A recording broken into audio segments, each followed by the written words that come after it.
Amen. We thank the Lord for the wonderful opportunity to see a new day. I want to welcome every one of us to today's program. I want to believe that the Lord did restoration in our body in the course of the night, and we are back here better and stronger. I have that experience, and I'm sure that the Lord must have visited you as well. I pray that the blessings of the Lord will remain permanent in our lives in Jesus' name. Honestly, it's a very wonderful gathering. We enjoyed yesterday, and today promises to be better than yesterday. So please be ready to receive the blessings of the Almighty God. So this morning, we want to continue in our sessions, and we have our prop with us. We're going to anchor the next seminar that we're having, which talks about why marriages fail. Why marriage fails. Why marriage fails. And the special power of the Almighty God, Professor Pastor Oyedikachi, after he's here with us, and by His grace, we're going to do justice to this topic. Let's relax. Let's listen carefully. Let's jot down our questions, and by the special power of the Almighty God, I trust that God will use Him to deal with this topic, and by His grace at the end, every one of us will feel fulfilled in Jesus' name. So let me use this video to invite my boss, Professor Abba, please. You are welcome, sir.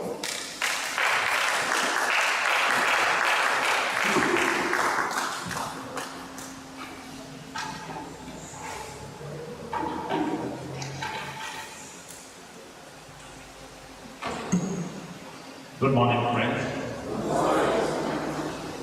As I'm greeting, good morning, friends, I'm also scanning to be sure that I have friends here.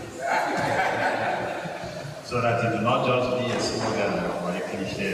And I see friends right from the front row through to the back. Those I know, those who know me, I also see faces I may not recognize. And I'm sure that there's someone here who will see my face for the first time. Even if you have heard my name before, but you've seen the face for the first time. Anybody? I see my face for the first time. Others. But you have heard the name maybe somehow. Even if you have not heard the name, that's great. You have not heard the name at all. It's a pleasure to be with you in this discussion should have held yesterday afternoon.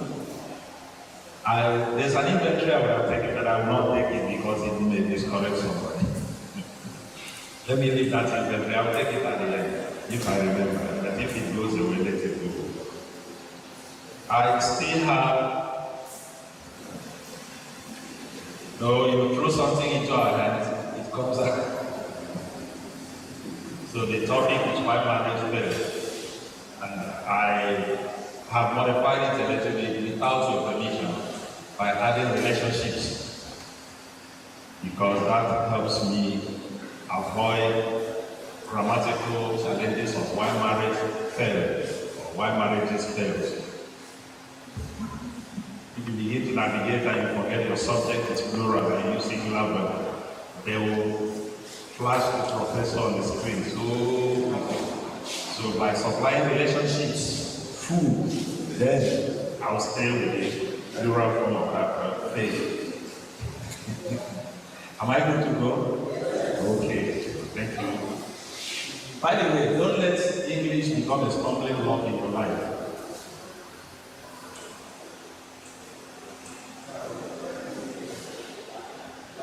The first is English is not our first language. But for some of our children, English is becoming their first language because that's what they get from birth. The first language is the language you hear from birth. It's not the language of your parents. I have a mass communicator in the room who will also bear me out if I fumble. So when they ask you what is your first language, don't be foolish to say it in the language of your parents, because if that is not your own first language, say the one that is your first language. Then people will use it to communicate with you. For some of our children, English is their first language. That's why we are getting them to learn our mother tongue, and some of them have refused to learn. And I'm not kidding, because you see that relationships involve even parenting. This is one big crack in some homes, because children have broken relationship with parents because parents were forcing them to learn the language. The children did not want to learn. You might get angry with the children all you care, but you have failed as a parent if your relationship with your children is fractured because of language you wanted to impose on them, which they did not want to take. One question they are asking now is, what is the relevance of the local language to my career, to my development, and to my relationship with other people?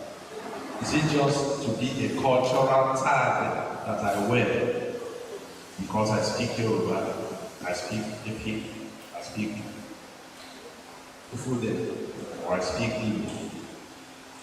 Don't get me wrong.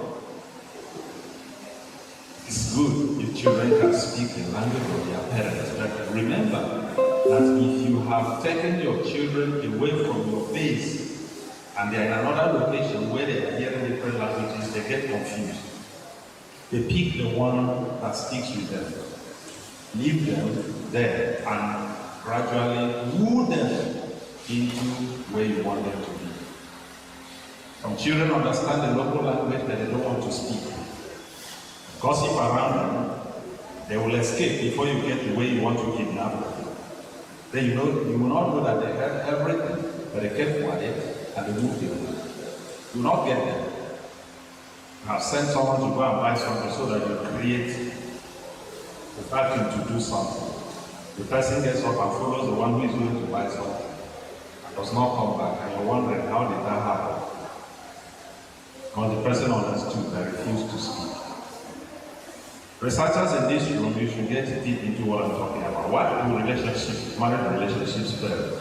I have not come to you as an expert this morning. I'm coming to you as a practical person who is interacting with couples. Not from a very formal point of view, but from a pastoral, frank pastoral level. So, let's get to the introduction, if you will follow. If you read the book of Genesis, especially chapter 1 and 2, you will see that God originally planned happiness for the first human couple.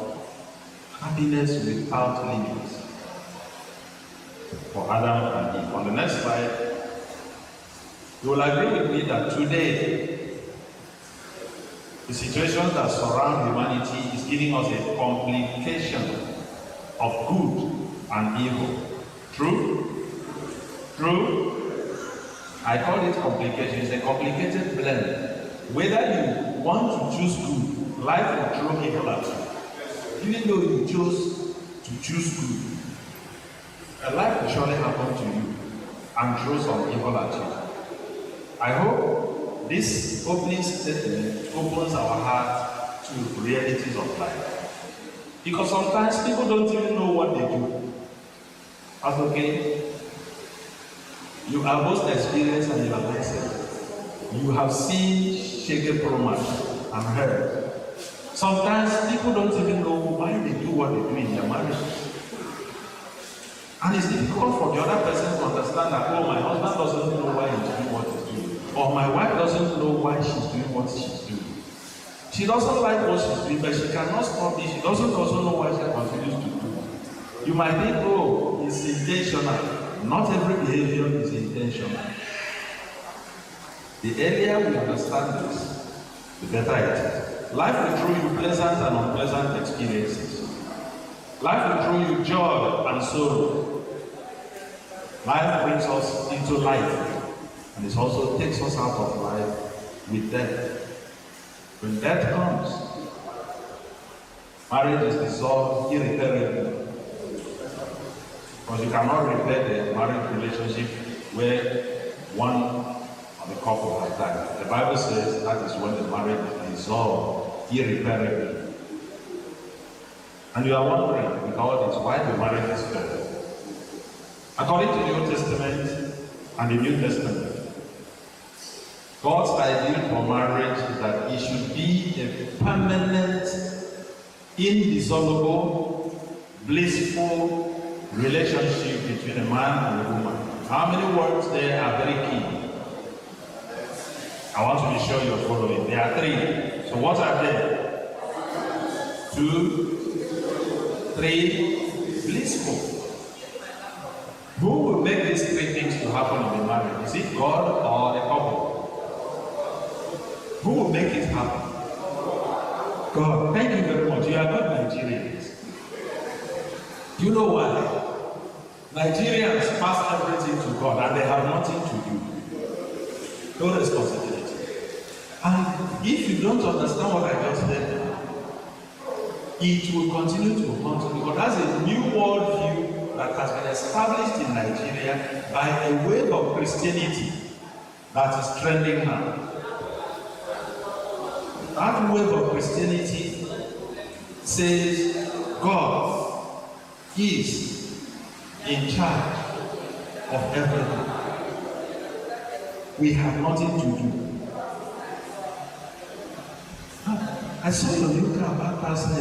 Now God, so it was God who saw that car at the car dealer's shop, and it's God who chose that brand and that color and that make and the year of the model.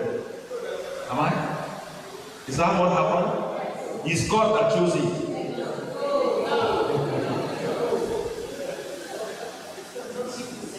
I like your shoe. Now God, so it was God who went to the market. Among all the shoes you saw there, God selected that one and gave you. Is that what happened? You see, for some of us it is yes. Because we don't even have the mind of our own. Someone else somewhere is remote controlling your mind. Pastors, in quote, I have put it in quote. These days I'm on WhatsApp platform of my hometown. I cannot make a post. In my community, we have a WhatsApp platform joining us from everywhere in the world. I'm finding it difficult to make a post there, because when you see the way they are destroying Christianity, bashing Christianity because of the local culture they want to protect, and unfortunately, some people who claim they are pastors and men of God have brought themselves low on that platform. The kind of language they use, including threats, because you are fire pastor, you are threatening the people over a cultural issue. Men of God are doing more harm than good today because of the kind of worldview they are pushing into Christianity. Marriage should be permanent. Yesterday, I shared with the singles that there is no trial version in marriage. If you buy a software, if you have it online, they will tell you try this for 1 month, free of charge. If after 1 month you are satisfied, pay for the full version. If you are not satisfied, you have used it, go. That's exactly how marriage is now. Okay? Whether you like it or yes, that's the new generational version of marriage. Most of us in this room do not belong to the generation I'm talking about, but they are our children, they are our nephews, they are our nieces, they are our cousins. The concept of trial version has entered everywhere. That's why cohabitation is on the rise. People pack in and start living together. After 3 years, they pack out. So what happened? So we were not married. We were only testing whether we'll be compatible. Trial marriage. So there's no trial version. It's indissoluble. God does not desire that you dissolve the marriage. It's for another day. It is supposed to be blissful. Last Saturday night I picked a clause from this, a very powerful clause statement from a presenter. She said that of a truth, nobody married his or her enemy. Let me stop and ask Pa Abojo. Talk about this morning. We are not doing handshake. Did you marry your enemy? I married the best fertilizer of my life. Thank you. Good to see you.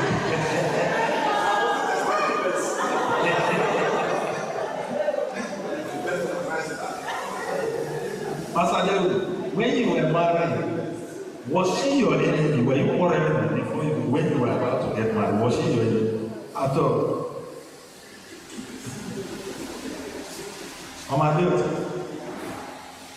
Was he beating you up when you were fighting when you were about to get married? Was he an enemy? No, sir.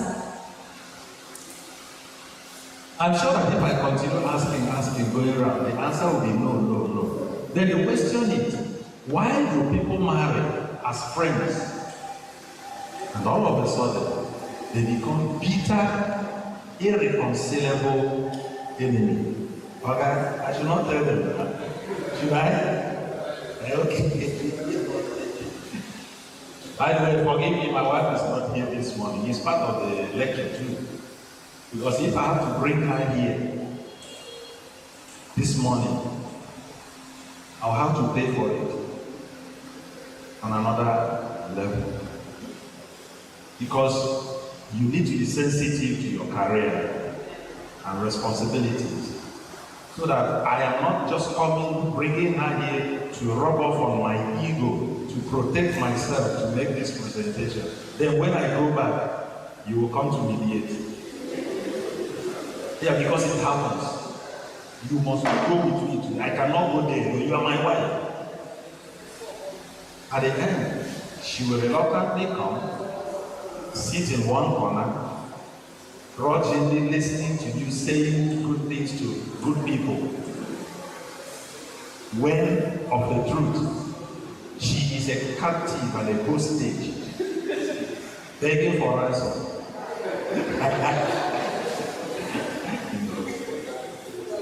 But we reached an agreement which she has kept all these 27 years. That agreement is simple.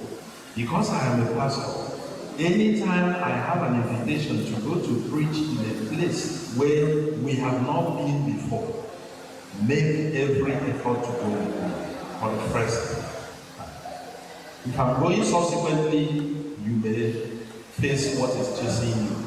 Because when I get there, the people have known you. So they'll just be asking, why did your wife not come? Instead of asking, who is your wife? Are we together? Sure. And she has kept to this for 27 years counting. Because many of you here know my wife. So the few of you who don't know her, so please forgive her. No, forgive her. For not needing to come, because she is actually officially engaged in things there. That's another risk of growing your wife to the same height with you. It comes with risks. Because she will also begin to be dragged into things you are dragged into at polarized level. Exactly. Thank you, David. So let's move on. My thesis statement is that marriage relationships fail largely because of faulty foundations. No, academicians will never give you the whole hand to hold. They will throw one word that will help them pull their hand out if it becomes so very hot. And that one largely is my bait to escape when they want to nail me so hard. So I will tell you that I said largely, not always. Okay. So that's academic writing for ordinary people also. I'm explaining why people escape, and that's why lawyers will always leave a lacuna in any contract they write. They intentionally leave lacuna, even in the Constitution, so that they can exploit the lacuna and swing justice the way they want. They are the ones, they are learned people who write it, so they know what they have written. They know where they left, how they will interpret, and instead of including, I will not say anything more than that. Those who know where this and are including created church in 2023, they will understand the power of and that's also included. Let's move on. Jesus in Matthew 7:26 to 27 says this, and it's a complete quote. But everyone who hears these words of mine and does not put them into practice is like a foolish person who built his house on the sand. The rain came down, the stream rose, and the wind blew against this house, and it fell with a great crash. Why did the house fall? Because of the foundation. The foundation is on the sand. The previous storyline that came before it says the house that is built on the rock withstood these three things. What does that tell us? Every house will be tested by the same three elements, regardless of the foundation and quality. There is nothing you can do to protect yourself from being tested by those three elements of the rain, the flood, and the wind of life. They will surely come at different points to test the strength of your marriage. So what makes the difference? What is it that makes a difference in this story? The foundation. Then listen. All right. So the foundation makes the big difference. You know, there's a word that I spoke about earlier. That word tells you that no evil comes near the child of God. And everybody will shout, Amen. Is that true? What God promised is that no evil will come from left and right, front and back, but it shall not happen to you. It will not overcome us. He didn't say you never walk through fire. He said, though you walk through fire. He didn't say you will not pass through the flood. He said, though you pass through the water, it will not overwhelm you. The fire will not consume you. That is the theology we need to teach our members. And please, members, when we are telling you the truth, accept. Don't buy the other fake material because it's looking beautiful. You know, we don't like trouble, but trouble will not leave us alone. How many of you have been left alone by trouble? Trouble has retired in your life. It is something that keeps us alive. It's either you are walking into trouble, or you are inside trouble, or you are just getting out of trouble. You will never ever be free from trouble. This is your history. Just check where you are now. At what stage are you now? You are just walking out of trouble. Another one is waiting to enter into it. Trouble not the finish. So how do marriages, how marriage relationships, how are they built on sand? These are why marriages fail. I will not explain too much. I came with an inventory list. After that, you ask your questions, make your contribution. That's the way I chose to handle today's room. Because what will I be teaching people here who are married longer than I, or who even see more things that I don't? What are the signs on which we build our relationships? Let's go. The first one is lack of or betrayal of trust. I package the two together. Some people enter into relationships for reasons you cannot explain without trusting each other. You go and marry someone you don't trust. You know you don't trust this person, but you still say what people will say. Then you go and marry and stay without trust from the beginning. The second part is where there is this mutual trust at the beginning, and you start a very good marital relationship. Then along the line, one of you betrays the trust of the other. Honestly speaking, this one hurts more than the first. The first is that you don't trust each other. So right from day one, you know how you are protecting yourself. You have 10 items, you declare 3, and hide 7 distributed with people, so that if the thing begins to crash, you can fall on the 7. But the second one is dangerous because you gave all to this person, And at a critical point, you are betrayed. And sometimes you are betrayed at the stage where you cannot rebuild yourself. It can be painful. It can be painful. Work hard not to betray the trust of your partner.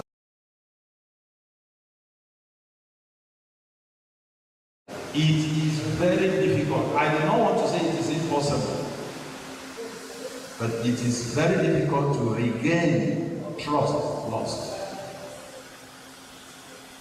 Because if I trusted you with my whole heart, my whole life, everything, and you betrayed me, on that matter at least, I will not trust you completely again.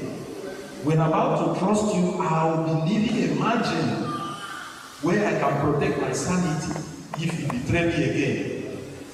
And you see, it's no longer complete if I say how I can protect myself in case you betray me again. How many marriages are dangling because of betrayal of trust? That is why I placed it first.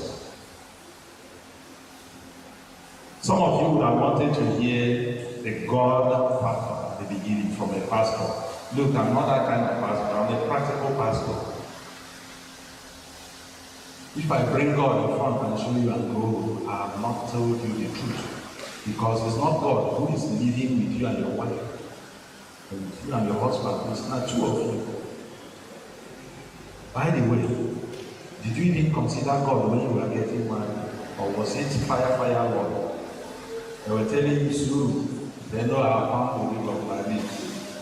They were telling you, please come back, let's go and investigate this. No. This girl is different from everybody in our compound. You don't know that there are things that don't leave people, regardless of where they go. You didn't take time to study. Check out.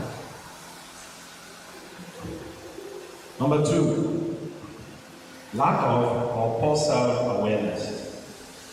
Oftentimes, at the stage people are getting married, they know little or nothing about themselves. And it's dangerous to the health of the marriage. That's why these days, we take people through counseling. When during counseling, you must have some discussion on personality type. So that at least you do an inventory. Thank God for knowledge, Pastor.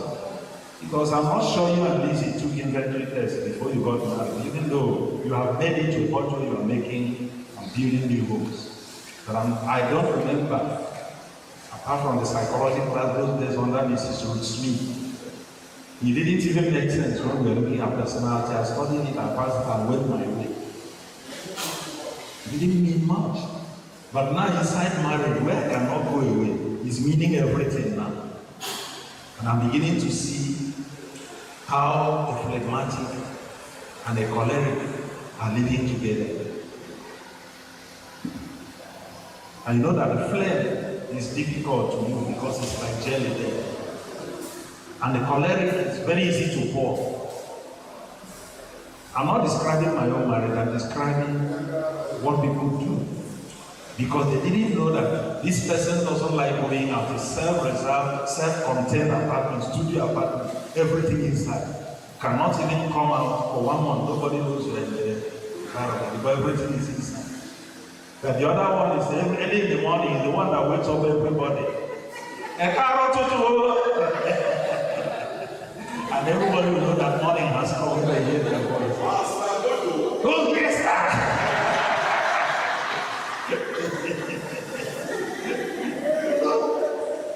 And if you didn't know this and you entered into the bus, and it's one chance, no bus stop. There is no bus stop. Remember we said this parliament. Once you enter the door of the bus closes, it's one chance, and there's no bus stop. It is the terminal.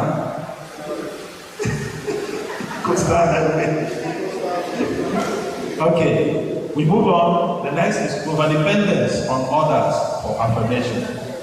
Some of us cannot affirm ourselves, like the Agama lizard. You know, the Agama lizard fell from the Iroko tree, back and looked around. Nobody clapped for it. And he said, let me applaud myself. It is not easy to fall from miracle tree and still be alive. If you did not clap for me, I don't try. So please, borrow from the Agamadisa. Learn to affirm yourself. Because what I'm saying here looks simple, but it's very difficult. When you hear music, I completed my PhD. When others were congratulating me, you didn't even say congratulations. It's your wife. For her, she may not have seen the power of completing a PhD because she's been with you all along, passing through thick and thin. Maybe it didn't even occur to her that she should hug you and say congratulations on it. But this man feeds on affirmation from other people. Find out. It's not too late, because if you can unplug some of these things in your relationship, you might see a big difference. Find out. Because if I like being affirmed by my spouse should learn to affirm me. Because she will bite deep into my heart by just doing that thing that I take pleasure in. Even if it's not, you're not wired to do it. Do it occasionally so that at least occasionally you have peace. We're moving. Starting marriage on a false pretense and all faulty foundation. That was the first thesis statement. We know we are pretending. You know, these days, as always, it's always the man who is eyeing a woman, sometimes, most of the time, unknown to the woman. That you have been in this congregation for 5 years, didn't know that somebody has been watching how you dress and come to church, how you sit, how you laugh, the kind of people you walk with, because he's looking for a wife. All of a sudden, you pop up the question, and it is the moment the man says, will you marry me, that the woman becomes conscious. And now, says, let me think about it and pray about it. She has a very short time now to study you, because the answer should come within 1 week. We are very impatient when we have made up our minds. Say, will you marry me? I said, let me think about it. After 1 week, you are still thinking. Are you ready for this thing, or shall I look for another? But you have studied this person for 5 years. The person cannot even ask questions for 1 month. I don't know if I'm talking. How many of us here are guilty of what I'm saying? Including me. I wanted my answer sharp. But what if you get hard time? The man has been pretending, packaging himself. The lady begins to look and begins to see a gentleman, a generous man, a loving man, a caring man. But that's not who you are. You are pretending. Or the lady has been living a life of pretense also, dressing the way she's doing, even she's from a slum. And you think it's a high-class lady of my dream. You marry and carry home, and you just marry a slum person. Pressure of day to day. This one is the least discussed, but it is the most pressing crusher of marriages. The pressure of day-to-day life. You wake up in the morning, what are the things you do? You don't have the same things coming to you every day. Sunday is different in my house. From next Sunday, the real Sunday kicks in. 8 a.m. I'm in class online. 2 p.m. I'm in a class physical till 6. So my wife does not have me from 8 a.m. to 6 p.m. And I don't have her from 8 a.m. to 6 p.m. on Sunday. And that will run until the second week of December. Non-stop. I'm in class online in the parlor. She is in class online in the room. Then I go to my physical class in another location. She goes to physical class in another location. Maybe you ask for it. So we are not available to each other from 8 a.m. to 6 p.m. on Sunday. It's difficult. And nobody in this room can change it. Other people have us. And you know, dress up well. She dresses up well, goes to class, others see her well dressed. We come back home, we undress for the house. Do you know what I mean? But you know, when we look at our best, is it when we are in the house or when we are going out of the house? Let's be honest. When we look at our best, We are going out. that's the truth. If I were in the house teaching this class online, I will not wear this one. I pretend that I have a way I teach that. Even when I stand up while teaching, you will only see me up. And I don't jump when I'm preaching and teaching. So I can wear boxers in the house and camouflage with this and teach a class online and finish for 3 hours, 4 hours and switch off. And I have not taken my bath because I woke up 5 minutes into 8 o'clock. That is it. This thing has no capacity to smell my body and pass it on to me. But the moment I came into this room, I would rather that my perfume radiates in this room than that my armpit odor radiates in this room. Yeah. Pressure of day-to-day life. What we do every day, Sunday morning, I'm just giving you Sunday. It runs that way till Saturday. What do we even do on Sabbath, which is supposed to be the day of rest? How many of us rest? Pastor, my president, how many of our pastors rest on the Sabbath? That is our busiest day, and yet we have no day off in the week.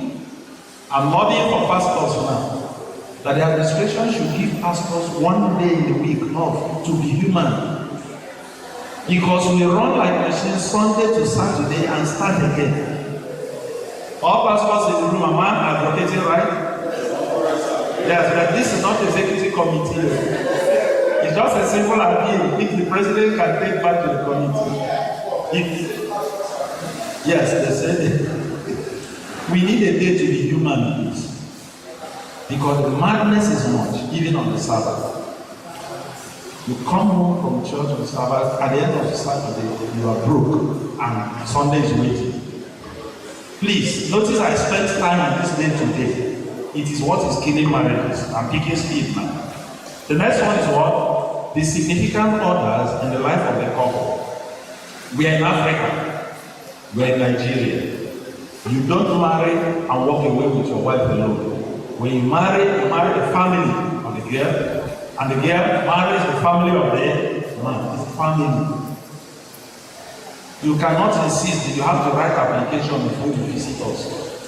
If you insist that way, you have touched a chord that you may not repair in your life. It's true you can discuss, because I discussed with my wife. We agreed from day one before we said yes, before we now came into public. There were things we agreed upon as part of our courtship before we now came public to marry. One of it is that nobody will live with us permanently. Nobody. It was number one.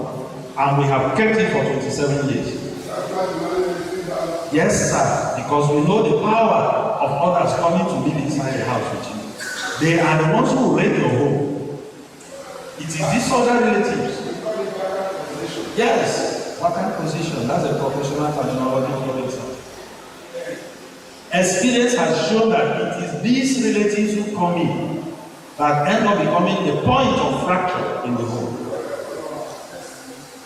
I saw it early. I said no to it.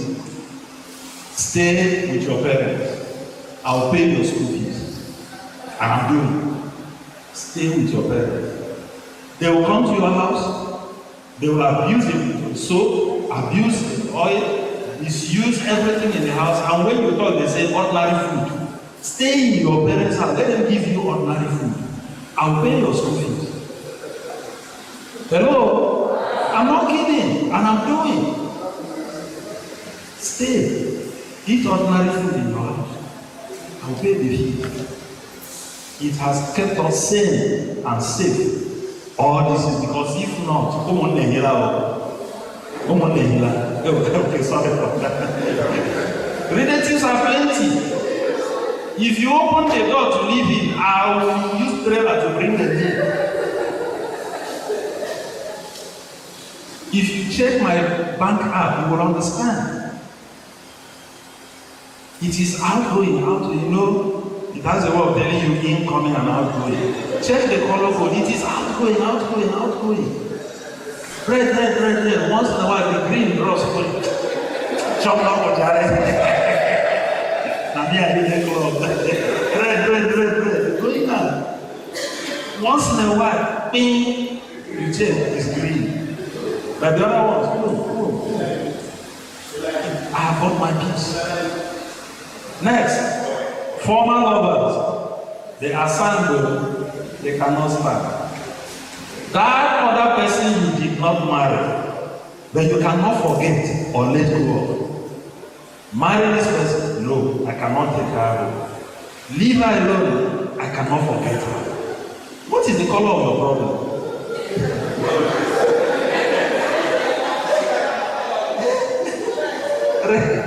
Red. Yeah, but you understand the power of what I'm describing here. That girl, I met her too well. And this is 20 years into your marriage, you are still remembering that girl you met her to. Who shall we take you to for treatment? You need therapy. Marry her? No. She's Igbo. I cannot marry her. Forget Adama now. No. Adama, always. Even in the presence of your wife, they are saying Adama. I hope we are talking. The next, I'll pack all this one so I don't explain. Career and job pressure is sign. It can destroy marriage. Technology and social media. You are in the same house. You are using WhatsApp to tell your wife to come. Send her WhatsApp message. She will come. Yes? Using phone call inside the house, technology. You are laughing and smiling, but never as your husband. You are always smiling when you have your phone. But when you drop the phone, you start frowning. What is the color of your problem? Red. See, your husband wants to see you laugh and smile at him. But whenever you, what again?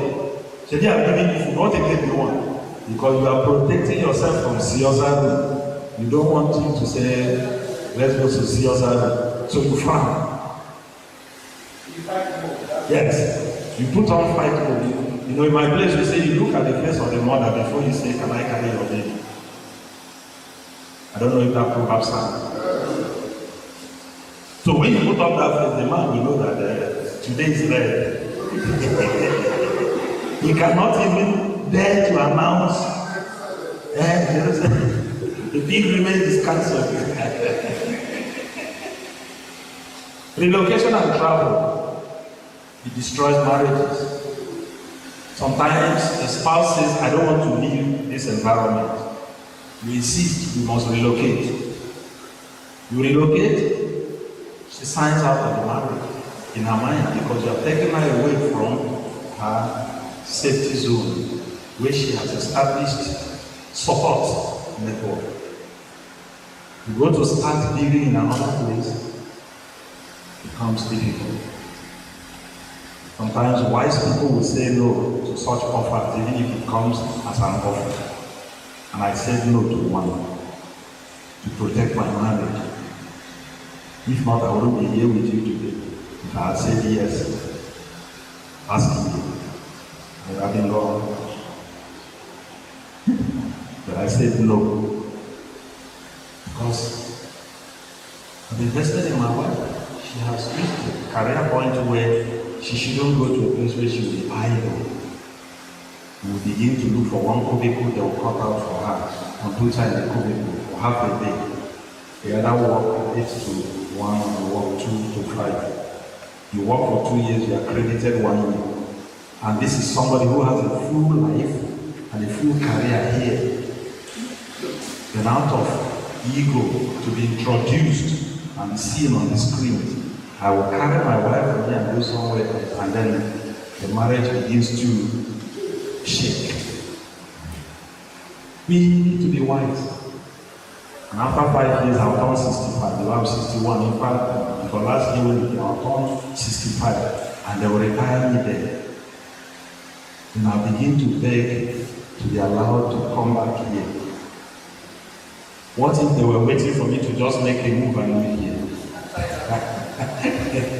That would be the end. You want to come back, they say, oh, we have just hired 3 people to replace you, sir.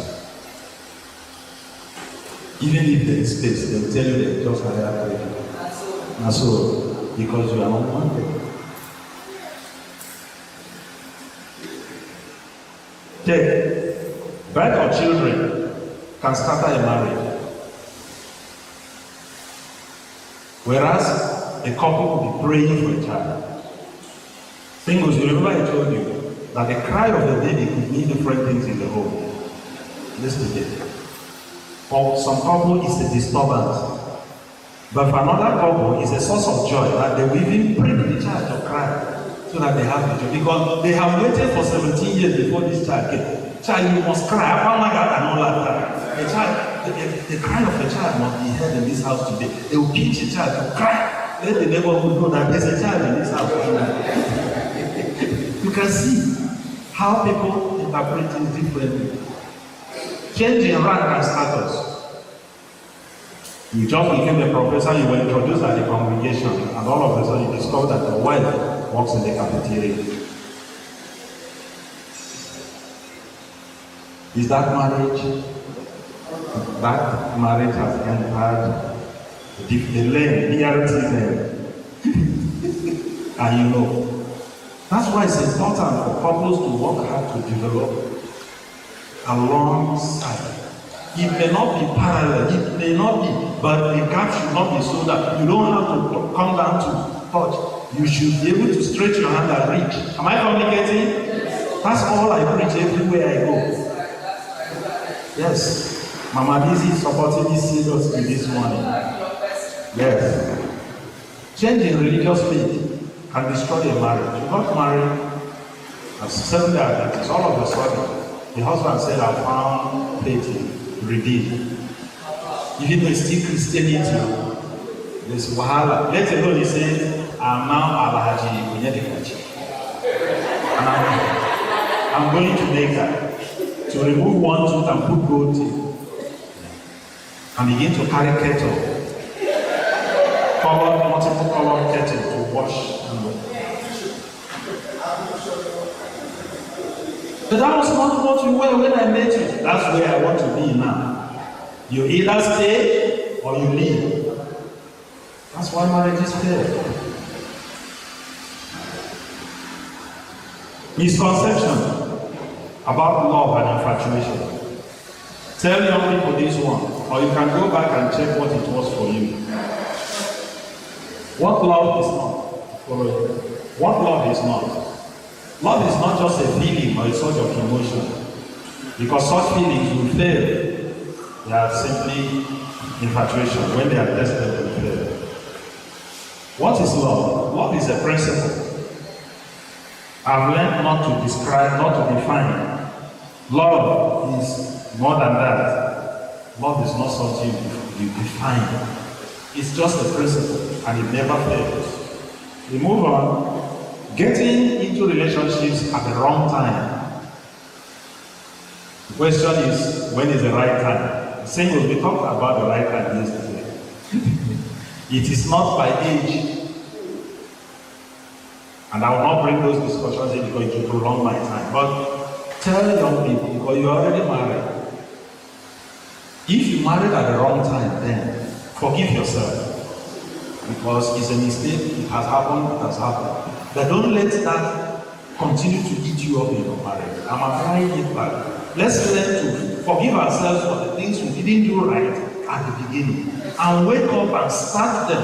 It's never late. Even if it is for 1 week you enjoy marriage, the health it will bring can override the 3 years of trauma. I'm not kidding. 1 week of peaceful marriage in a home and blissful can make you forget all the trauma you have had for 10 years. Just 1 week that there is peace and love and joy and laughter in the home, everything going on well. It will heal that high blood pressure. In fact, your sugar level can even come down. Because it's true, if you go into anatomy and physiology, you will see that whenever you have adrenaline and bile constantly in your system, it inhibits the function of other enzymes that clean the body. Age fat. Thank you, sir.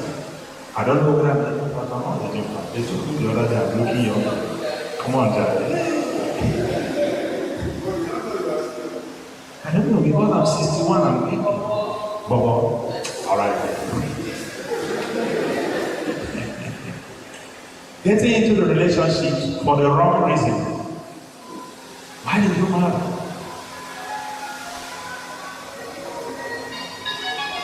As a man, what was your reason for choosing that lady? And as a lady, what was your reason for saying yes? Is it so that he can carry out my family's responsibility? And all of a sudden, he cannot carry you well, let alone adding another person. Wrong reason. Getting into a relationship with the wrong person. I don't believe that there's a particular person God made for you. I don't believe that theory. It's not correct. But you can also end up with the wrong person. Because remember self-awareness, I mentioned earlier, they are connected. If you know yourself, then you can know who can cope with you. I know who can cope with you. And I chose the type of person who can cope with you. I cannot marry a person who just behaves exactly like me. We will crash. I needed someone who is a moderating variable. Someone who will moderate me. I thank God I don't want. Amen.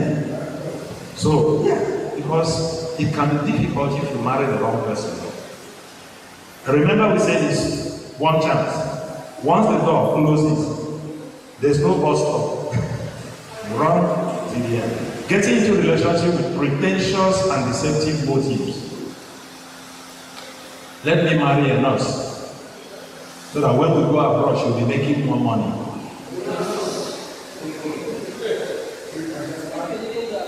So you know nothing else matters to you except the money that the nurse will make in Canada or US or UK or Australia.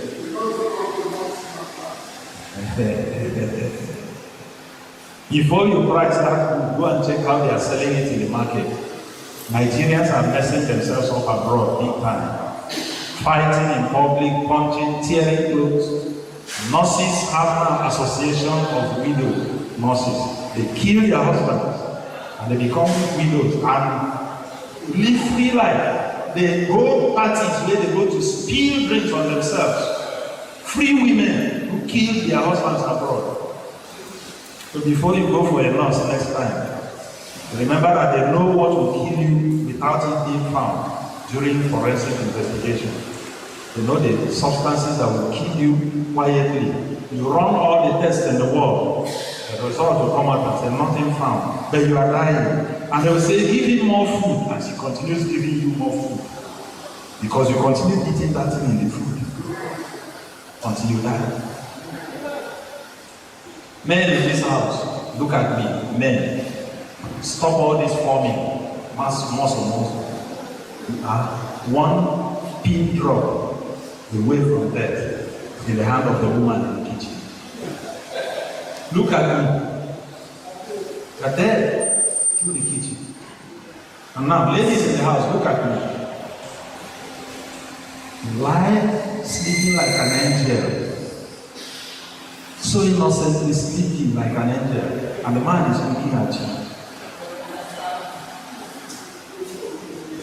You are one pillow away from going. The weight of a man on your chest and the pillow over your face. It is God being with you till we meet again. The wrong autopsy, they will say asphyxia. Asphyxiation, which is lack of air going into the trachea, and you die. No poison, no blue eye, no physical thing, just asphyxia. You are there, just one pillow away. As you lie sleep, after running your mouth, calling him idiot, calling him everything, you lie down and sleep like an angel.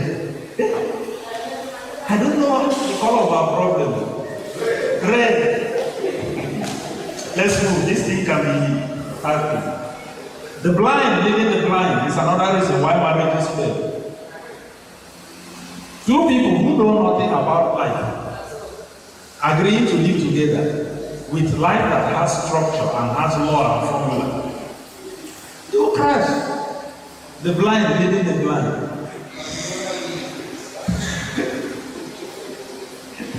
Okay? Please, if you are not mature, don't go into marriage. It's not for the weak liver.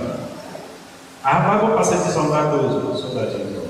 Recycling the mistakes of parents. You have seen the mistakes your parents made. But if you now want to marry, you still may repeat the same mistake. What's the color of your problem? Red. Recycling it. Why don't you make a change? Next one. Unfulfilled, inordinate, or unrealistic expectations. Don't mind those big words, but they are true. When you had expectation when you were going to marry, inside the marriage, you discover that it cannot be fulfilled. A man was holding himself sexually and said, until we get married, before I can have freedom to drive, a license to drive. Then after marriage, you discover that you have to write application. Yeah, I'm discussing things we handle as pastors. In one of my classes in 2016, like joke, a student in my class, PhD class, I'm starting the class on Sunday again, there will be new stories. The student asked a question, he said, I'm asking for my friend. They have been married for 3 months, and the wife has refused him sex, even from honeymoon, from the life of the wedding. She said that God has not spoken to her to have sex. For how many months? 3 months. And the man has been patiently waiting and wooing her, trying to find out. Every day, God has not heard from God.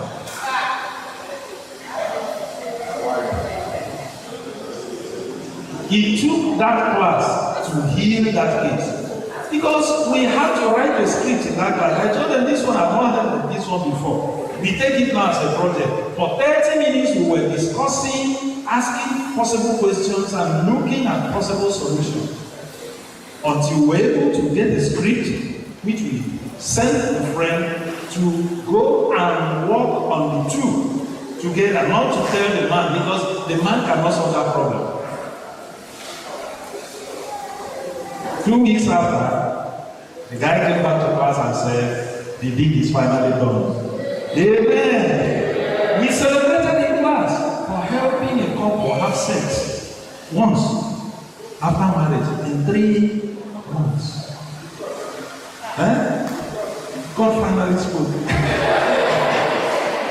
According to her mind, though, God did not say anything, but she poured out her fears. She had fears, she had concerns, there were unresolved issues in her mind about sex that she was afraid of trying. So they had to take 1 week to decongest her mind until the therapist was also involved. After 1 week of friendship, now the therapist came in the second week. And finally, the thing happened. Yes, the evangelist said lot of promise. Let's move on. Don't say unrealistic.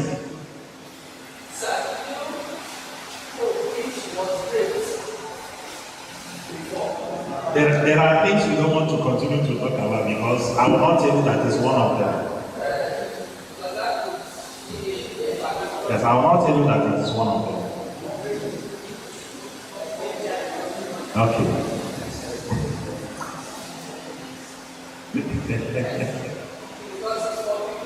Yeah, that's why I just said I will not tell you that it's one of them. I know you didn't hear that. I already communicated that. It's okay, I'm a bad boy. Okay, two imperfect people expecting perfection from each other. I know you know. You are expecting perfection from your husband. Are you perfect? That's why we talk about complementarity. You see, not this way. If you see my hand, you see my hand? This is not complementing. It is this that is complementing. When you put your finger in between the space, you are making up for that space to feel it. And that's why you can have a grip. You cannot have grip when you do this. No grip. This gives grip. Okay? We are running down now. Almost getting there. Move on. Selfishness, self-centeredness, greed. Everything around me.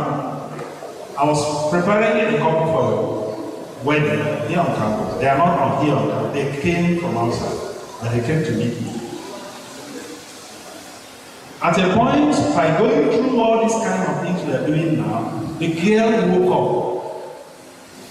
in that relationship. And one of the Sundays, she said, Pastor, I'm opting out of this marriage home. And the guy looked at her like a surprise. Said, what's going on? The girl said, the lady said, all along, this relationship has been about you. He's talking to the man. You are the one who chose the date for the wedding, and the date for the wedding is on your birthday. You are the one who chose the color. You are the one who chose, you are choosing the minister who will join us. You are choosing the venue for the wedding. You are choosing everything. I don't see myself in this relationship. And she said, we are done. So we are done. And it was the end, and I'm happy. At least I recorded one wedding that was cancelled before it was over. They broke up at my table. And that's the first time I'm experiencing that, but I was happy that time. You'll be surprised that I'm happy. At least I now know that it can work. That what I was doing was working. That's what he told me. But somebody gained consciousness enough to say, I can't go into this. The man still finally got married to another woman who he still brought to me. I wedded them. But they are happier now than would have been with the other one. The other lady is gone. She's not in my contact list. I usually do not like saving the lady's contact. I save the man's contact. What they do is to create a WhatsApp platform, join, add me. I don't save the lady's contact. If the marriage holds, then I save the lady's contact. But I never contact the lady privately under any circumstance. I use the WhatsApp platform. Ladies can contact me privately in their marital issue, but I do not contact ladies privately. I work with them to say, I want to talk with you and your husband, because it's a waste of time talking to one party separately. It's a waste of time. And I don't have the time to waste. If you want to talk, you want me to talk, bring your spouse. We talk together. So that your spouse will hear what I told you. And it's not tomorrow. The husband will start feeling that, oh, is that pastor you are seeing that is spoiling you? Professional protection is a virtue. Next. Decrease of in or denial of sexual activity. We've talked about. When it decreases, it brings a problem. And when it is denial, it's another problem. Especially when there is conflict, aging, menopause, ill health, medication. You are taking muscle relaxant. Let me give you an illustration. You are taking muscle relaxant to relax the muscles of the leg. Are you aware that it will also relax the muscle of the body? And inhibit erection. Are you aware? If you don't know, it's one of it. The moment you take muscle relaxant, it will relax all the muscles in your body. And you know that the cucumber is all muscle fiber. There's no bone in it. Yet it stands erect. I'm talking to adults, so they can be yes. So it means if you are on muscle relaxant treatment, don't take it before sex. Finish your thing before you take it and then relax yourself to sleep. You pay me consultation fee when you discover that it's working. Bring my kite along to have It's as simple as that. Next one, incompatibility in sexual behavior. Some people do not like to be touched in public. No matter their age, the moment you hold their hands, In public, they do what? They pull it out. I see it as a bad boy who scans the audience. I see it sometimes. The man's hand is trying to come, the woman puts hand there and drops it immediately back. Don't touch me. Even in public, you cannot even pretend for once and let that one pass. And if you could not be touched in public, he's not even fondling you just to hold your hand. If he cannot hold your hand in public, what happens at home? You can guess. Pass goes. Pass goes major. Unfulfilled sexual desire in a man in particular, the male gender is wired more aggressively sexually than the female gender. And when a man is sexually aroused and yet not expressed, that arousal turns to anger. It's a quick switch to anger, and he can punch because there is something that must go out from him. If the fluid does not go out, the blow goes out. Something must leave the man. For the man to calm down, something must leave him before he calms down. By the way, men, as I'm walking way for you, remember that you have to pave the way for this thing to happen. Women do not want to have sex with someone they are angry with. I'm telling you now, free of charge. So if you know you will come around today, beginning this morning, to behave yourself today. Be a good boy today. You can be a bad boy tomorrow, but if you want to be a good boy today. And from the morning till whenever it will happen, be a good boy. I'm giving you free of charge.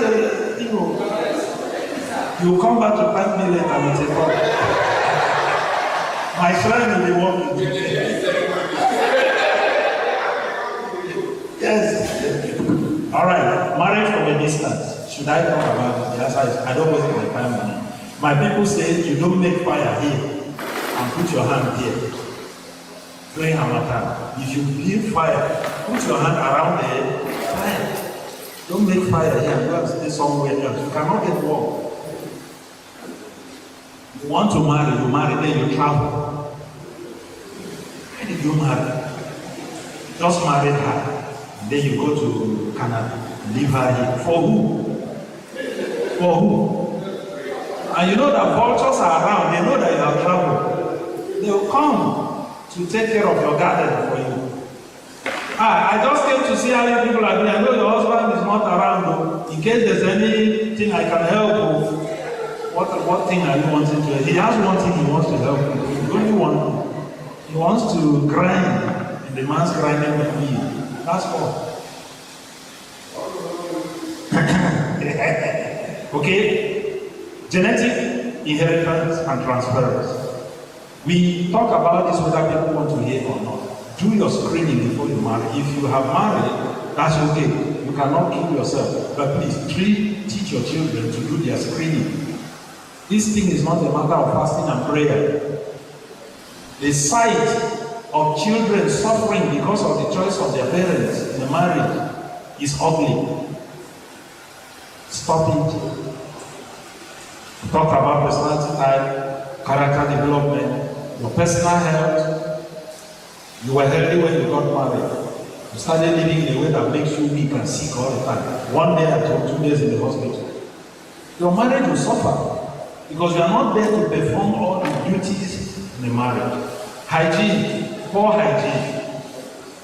Please, I wish we had all the time in the world to talk about personal hygiene.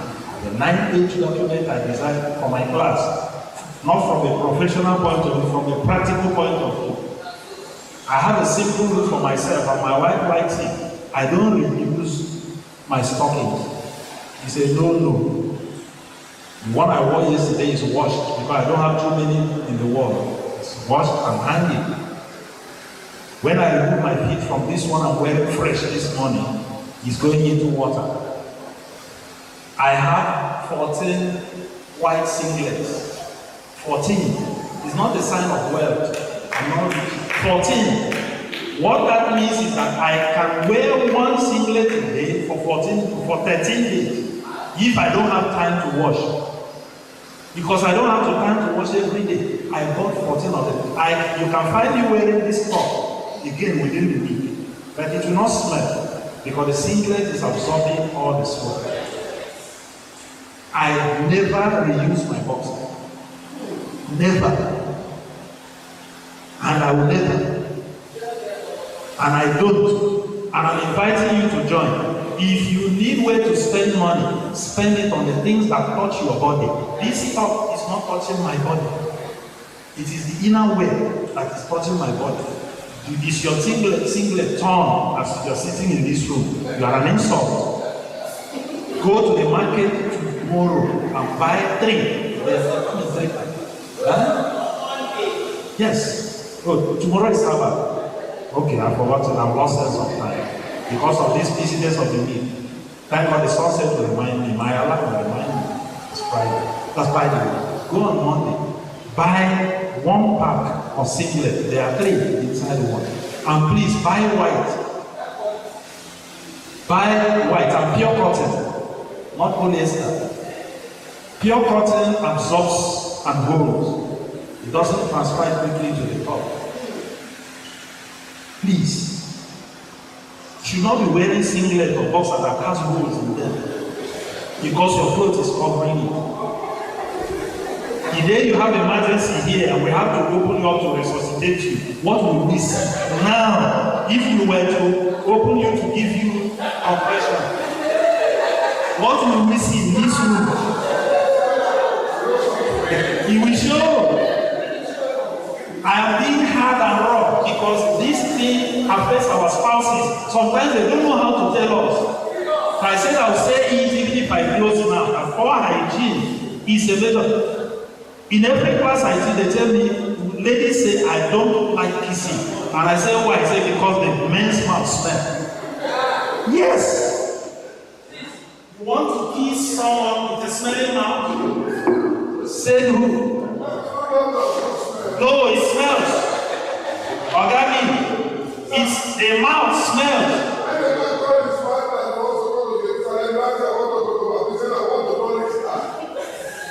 And no kissing. No kissing. Even that, wash your body because the top skin is epithelial and it wears out. So if you have been there the whole day and you come back from the whole day and the first thing you want to do is sex, I say no. If I'm a woman, the answer is no. Because nature cleans the inside of the woman. It is sterile inside. Except she has infection. Nature sweeps that place, cleans it. And that's why the discharge comes out to keep the place clean and sterile. Then you bring roller that is dirty and plug into it. You are giving her infection. My wife for 27 years has not treated an infection. I can say that with microphone. And I have not worn condom either. For 27 years. Yeah. But we play. Yes. I like it skin to skin. That's what God created it for. Skin to skin. No rubber in between. But I respect a woman. She's not in the mood, no problem. Because when she's in the mood, it will make up for when she's not in the mood. Don't force your way into a woman for sex. And women, stop weaponizing sex, turning it into a weapon, and bargaining power. Oh, and please don't rape me. I'll hurry through attitude to wealth. We think that wealth is always a problem when it's small. When I'm done. Okay, write it down. That one is something you can pick from the material. We think that too little money is a problem. Wait until you have too much money. You will realize that it's a bigger problem than poverty. That's when you know who you are. It depends on who is handling it. Check all these rich people, how many divorces they've been through. Check all of it. Be smart and emotional intelligence. Sometimes you cannot tell these things at the beginning, like we said. But talk to younger people. This is not more about you now, but you can also rehearse some things in your life. Communication is everything. Learn how to communicate. Learn when to communicate. Learn whether to speak or to use even silence to communicate. A couple should be able to communicate in a space without words. Because I can tell my wife to check something and she will check it. And I can tell her to go outside and check the car. She will go out and check the car. Because she understands my sign and I also understand her sign language. Domestic violence, use marriages. Abusive partners, use marriages. Infertility, whether terminal, primary, or secondary, make a marriage fail, if not well handled. Seek professional help. But if you have done fertility tests at the beginning, it may have been detected. But how many of us did? I didn't do. I trusted God.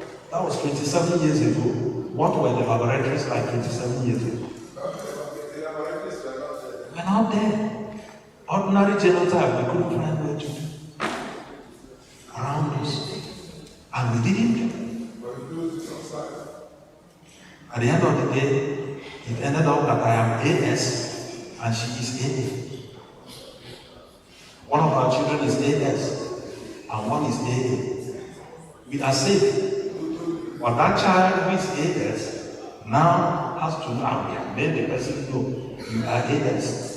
And you run the test, the person has seen the result. And the person knows you cannot marry an AS. Don't even try.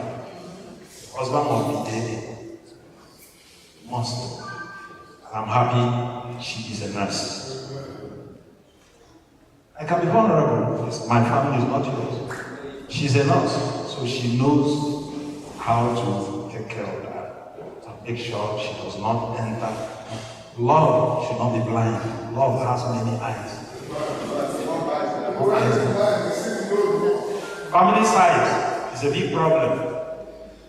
I grew up with a family of 8. I was further reduced to 7, later reduced to 6. There are still many. My wife came from a family of 6. They are all intact. Don't tell me Chinazo. Chinazo, God is one who trains children. It will come from somebody's pocket. Either your own or another person. Yes, it will come. Somebody had 5 children and I was telling the person it's time to slow down and stop, please. He said God is the one that trains. Now he has 10 and he cannot handle all.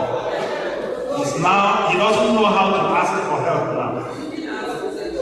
Because he will ask the help from the person who said stop at 5 and he said Chinas or train.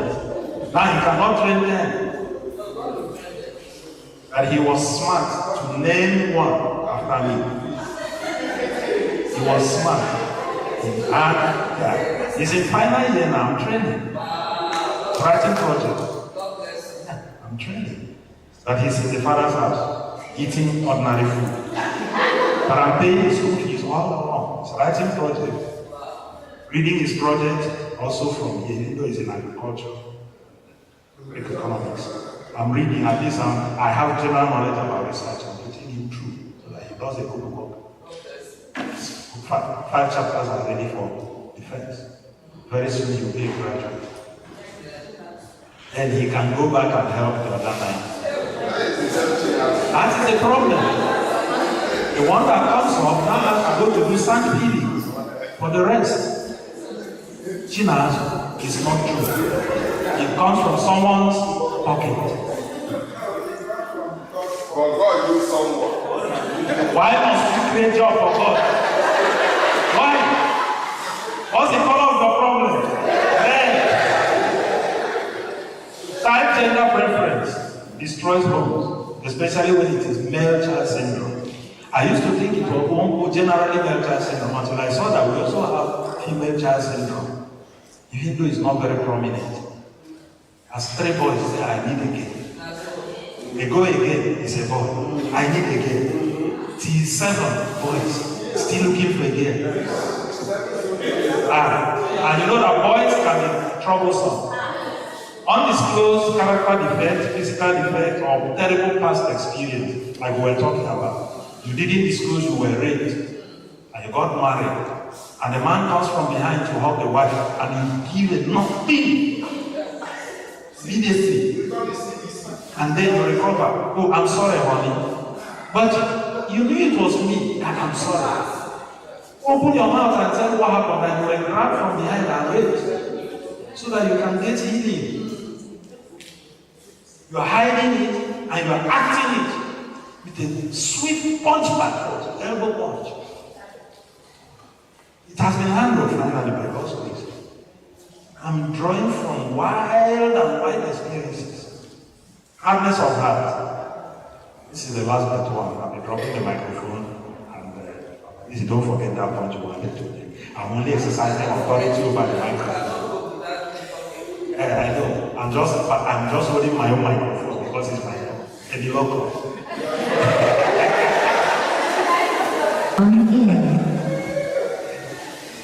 Hardness of heart leads to irreconcilable disposition. If you don't soften your heart, nobody can reconcile you. And the last point, why marriages fail, is, are you ready for the last point? Yes, sir. Excluding God from the equation. No, I placed it last. I'm a follower of Paul. Paul puts the most important point last so that it stays with you while he goes to the next point. Yes. He's okay. I'm following Paul. Don't mind me. Ending with this is intentional also, because you see that when we include God in the equation, God, if you listen to Him, will be able to help you filter out some of the things we have mentioned. Then God will help you live with some of the things you cannot filter out and manage yourself well. If God is your counselor, you have no problem. But the pastor is your counselor, you have problem. Because I don't know all, it is what you tell me that I will hear. And even when I hear what you have said, I may be biased by the way I approach it because I am male and I'm unable to understand you as a female. You go home angry, your husband will go, oh man, I told you. You thought that the pastor would eat me raw. He did not eat me raw. Why should I eat the man raw or eat the woman? I'm trying to reconcile two of you. So when you go for reconciliation, don't expect the reconciler to blame someone and saying you are the problem in this marriage. Because any problem that came for reconciliation, the two people involved are the problem. True? Yes. The moment you couldn't reconcile that problem and another party came in, two of you are the problem. The degree may vary, but don't expect the pastor to blame the woman. You are the one because of this, that. The man goes on to say, I told you. And the problem continues. It will escalate. With these few words of mine, I hope I've been able to convince you that marriage is best. There can be remedy. God bless you when you keep the material you have suggested remedy that can leave it behind for the want of time. Thank you very much, bro. I know that if you are now... Before questions, let Mama Lizzie take that point. As a writer, then the questions and comments will come. I will not go.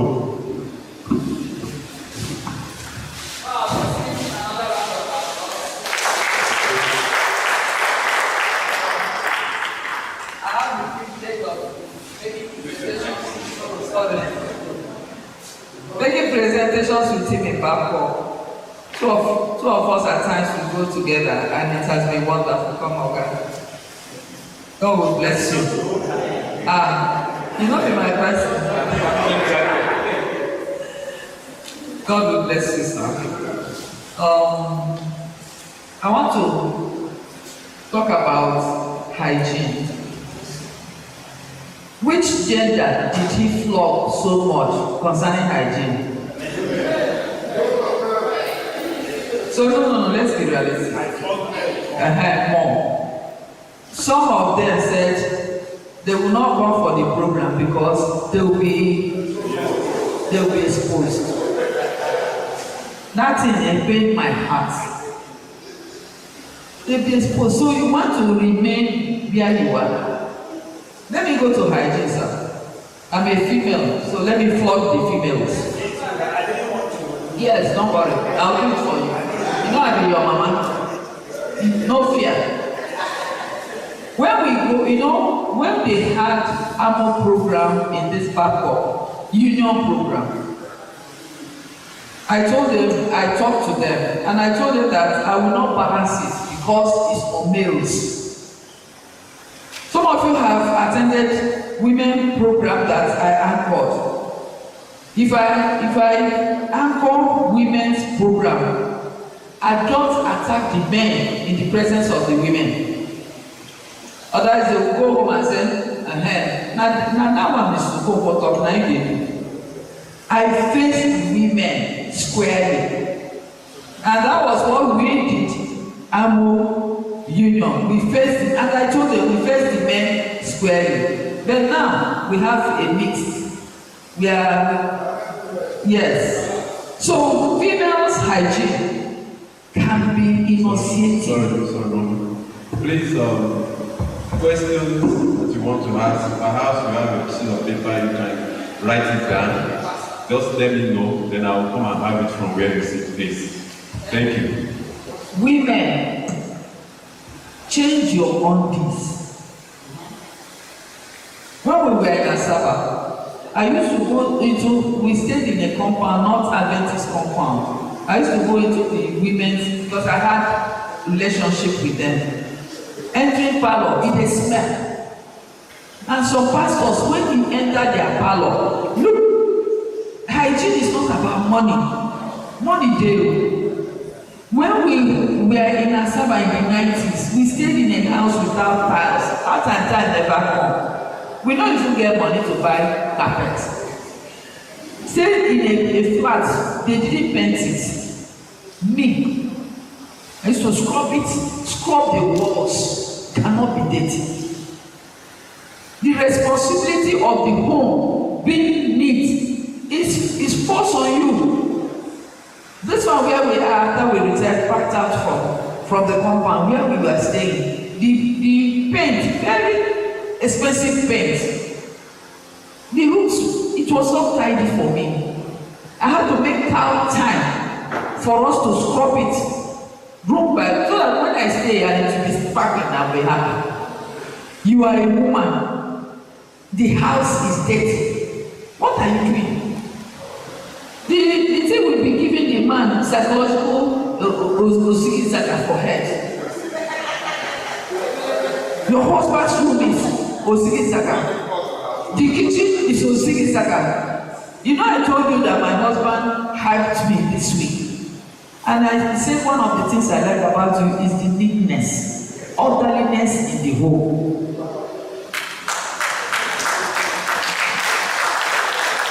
As soon as you enter, there was a place we went for a program. And that program I think was 1 week. And we normally eat in the pastor's house. As soon as you enter, you know that of the house no neat. Me asking, our chair no be leather chair. Asking at the scrubber. Before we packed out, I hired Be Clean to scrub it well for me. Because I wouldn't like to enter and it's not sparkling. Women sit up. Which one will I talk about? Your undies. You will not change bra. You will not change your panties because you don't marry. You marry this, you know they see me. Go to the market on Monday. Those of you that are here, change your office before you go home. What did they happen? You don't wear one pants for many years because you demand you don't care again.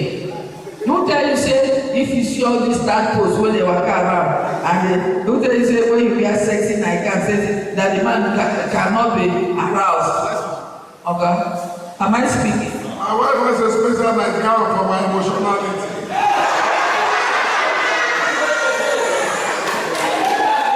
Another one on a more serious note. Another one, women. I'm not saying you should cut your hair like this so go. I have always, my husband met me like this. My husband met me like this, yes. I've been like this since as one time. I make hair when I want to. I'm not a hair person. Because I don't like if I'm a hair person and it's untidy and you're gonna smell. Please take care of your hair. Not that when you stay with Oga on the bed, your hair, the attachment where you put how many months ago, it is smell. Where you want him to take his nose to? Women, I don't like it. Make sure your hair smells well. Not saying you should have my barb like me, no. And then you hear some women, when they want to talk to you, reach like this, the thing will ooze. And you have a husband, not just you have children. What are you teaching them? Your mouth, you brush your mouth 2 times. You bath in my house. My husband is even neater than me. You must bath in my house, you must bath 2 times a day. He will tell you to go and sleep at the corridor. Yes, he said, I'm not saying you should, I've not even met his standard, not although I'm not saying you should meet his standard. But strive to be neat. Smell good for your husband. And some of us, we don't even dress smart. What is the concern? It's not about money. It's about your packaging. Don't know how to package. But when the man begin to go outside now, begin complain. Package yourself. What did they happen? I feel like flogging you people, women. Thank you very much, Grandma Lizzie. Thank you very much. I just have some questions there with me. Don't you know we give room for verbal questions as well? And so, while Rob is looking at this one, do I have people that want to raise some questions? Okay, this one says during courtship,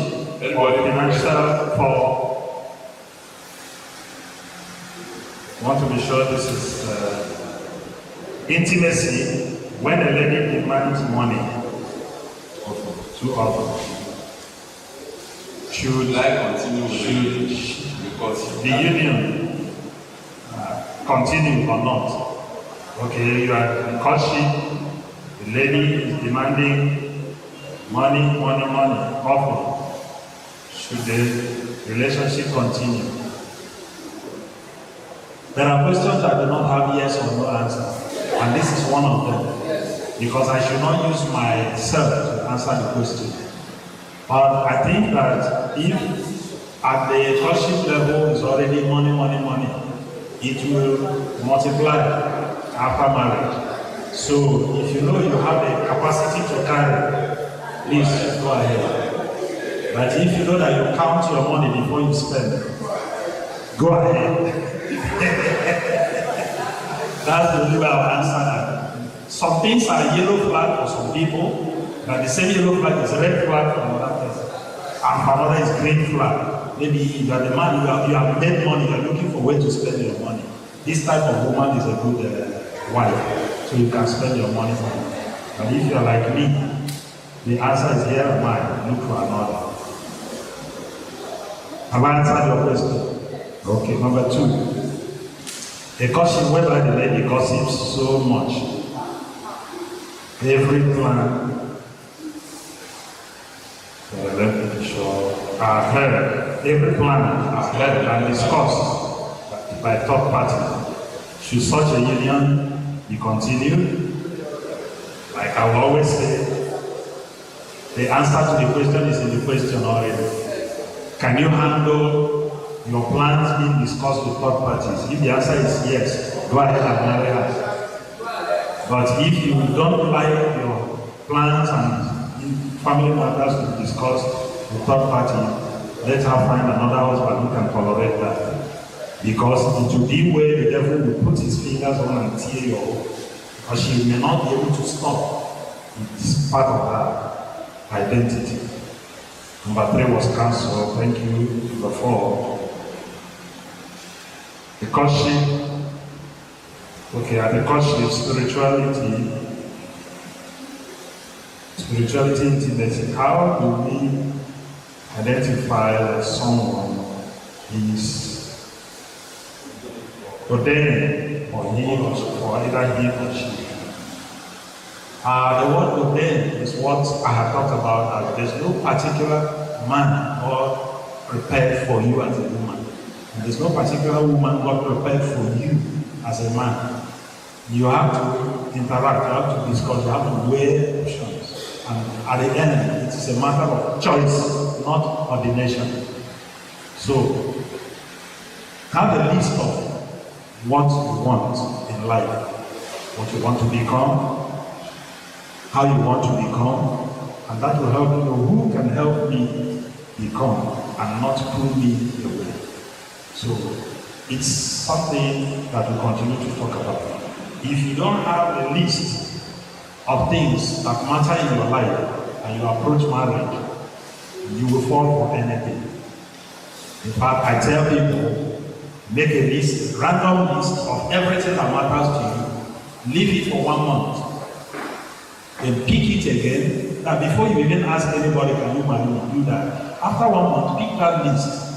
Rearrange them in order of importance to you. Then I will tell you in all sincerity, draw a line under the third one. Those top 3 items on your list that you honestly made are not negotiable in your life. If you compromise on any of them, your marriage will suffer. And I did that for myself, even when I didn't have all this kind of lectures you are having. Number 1 is fear of God. Anybody who does not fear God can kill you. And number 2, I knew that I have inclination to academics, even though I didn't have money. But I know that I make good grades, and that one day my good grades will open doors for me to study. And it did. I did not want to marry a Tigoribo. Someone who is not academically average at least. Because I knew I would be growing academically. I didn't have money.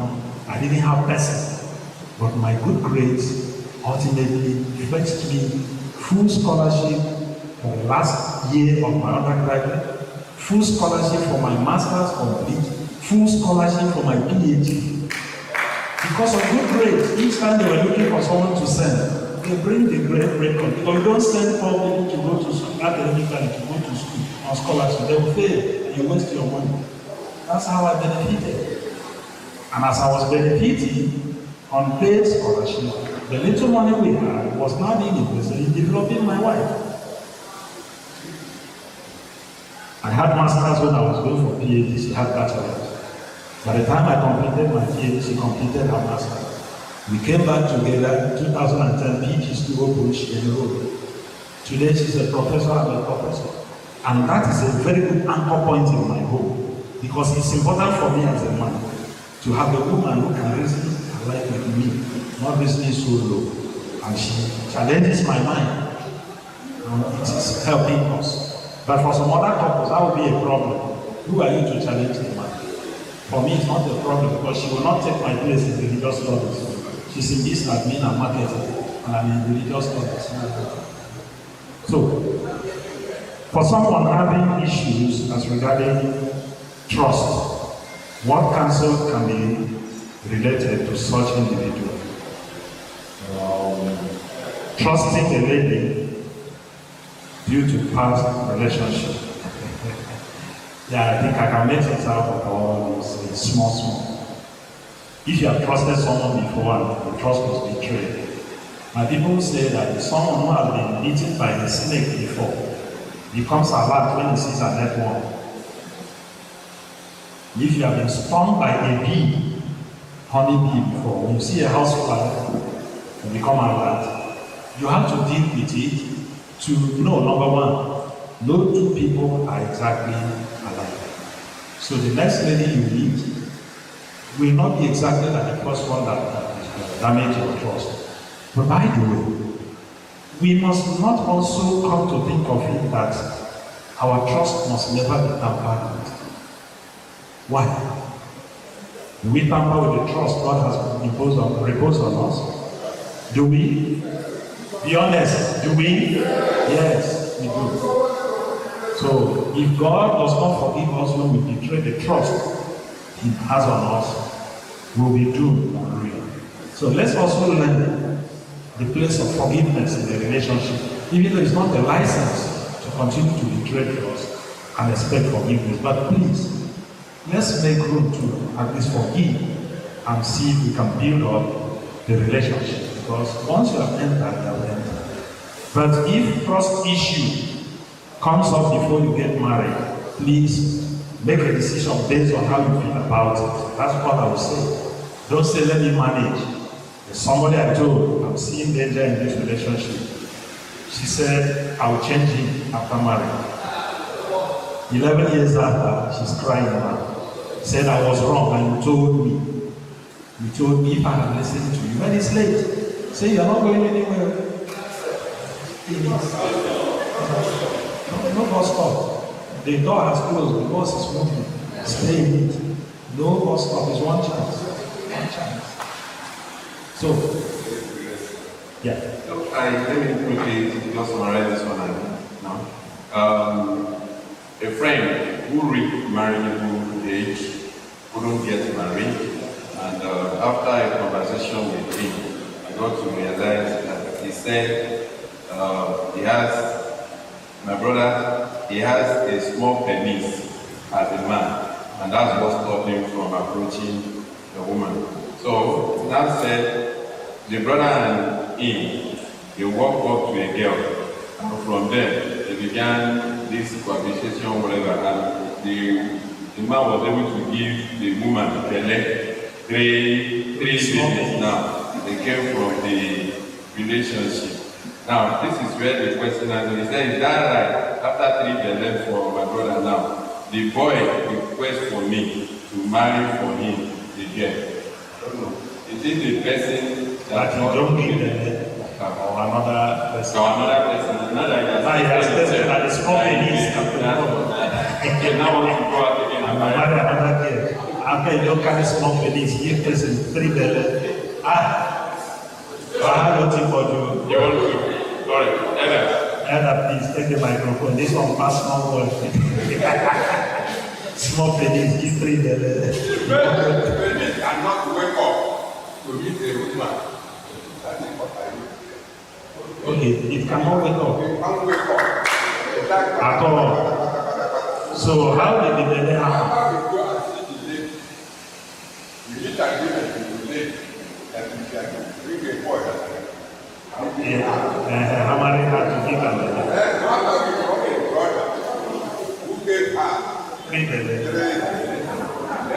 he came back to the question. Because we are married, they said for her. That's it here. Okay. Okay, the brother will give the belle wants to marry the woman when he don't give belle. His own wife. Okay, because While the other one will not wake up and constantly 3 children from that. This is a special arranged surrogacy. Traditional surrogacy. Very powerful, more than you know what. But these are simple ethical issues. In the first place, the word of God does not endorse this, and I will never, under any condition, endorse what God does not endorse. Now, look at the Bible. Are we together? In Matthew chapter 19, the answer to this issue is there. Jesus said that some people become eunuchs. Who is a eunuch? A eunuch is someone whose manhood is completely dysfunctional. Cannot stand erect, cannot give belly. He said that some people become eunuchs because they were made eunuchs by men, which means they were caught, they were castrated. It was not their choice. He said others are eunuchs because they were born so, which is the case you have just brought. And others are make themselves eunuchs for the sake of the kingdom of God, so that they can enter God's kingdom. They castrate themselves so that they do not have sexual temptation, sexual urge, and they just want to live for God and go to God's kingdom. 3 levels. Your point entered into the second example. Those who were born like that. It is not compulsory they must have it. They must marry 4 children. Now that brings the question. God's syllabus for marriage. Those of you who are assemblies, you already know the answer where this is coming from. What is the first reason why God instituted marriage? Is it for childbearing? What is the first reason? Companionship. So a couple can enjoy companionship, live peacefully, and die without having a child. But because we reverse God's arrangement and put childbearing in front, then we are creating ethical problems. Marriage is for companionship first. You can look at it because you have 2 children. And so, if I know, say my brother no will stand, you know will give them, I will tell the woman. And that may also affect the person you marry. You can also find someone who you like and who cannot conceive. So that 2 of you marry, you know that you are not able to conceive. Now you can adopt a child and live the rest of your life as friends and as a couple, without feeling disconnected or whatever. We will not endorse what is sinful and make it less sinful. It is a sin. It's adultery, it's fornication, it is whatever it is, and God is not happy with that arrangement. However, the children born on that arrangement are legitimate children before God. God will bless them. They will live their lives in full. And in fact, I'm pronouncing blessings on them by remote. Because we have a way of running down this type of children, making them feel they are bastard. There's no bastard. We do not have illegitimate children. We have illegitimate parents. I repeat, there is no illegitimate child. Rather, you have illegitimate parents who knew they were not married and they went to pamper and chill. And a child came forth. A child is ordained to come from sex between a man and a woman. So that child is legitimate. But the parents are not legitimate because they are not married to each other. I hope this is good. That's it. Thank you very much. Okay, please. All right. With the time is fast spent, we just want to. Thank you, sir, for the lecture. Talked about trust, and then there was a question raised, and I remember the question. A case where someone that is an AX got married to an AX unknowingly. The man told the woman that he was A and is A. And the woman, the woman told him because she married late. So the woman told him that she's AX, so that the woman, when he approached the woman, so he lied. Instead of telling the woman that he's also AX, he said he's AX. And they now got married and gave birth to an XX. And the woman now started an AX and AX and AA, give birth to XX. So the thing now got, got fire. So in that case, and now they are separated anyway, but in that case, the issue of forgiveness, I don't know, what would you advise Because you are not encouraging divorce. So what would you advise? Because, okay, what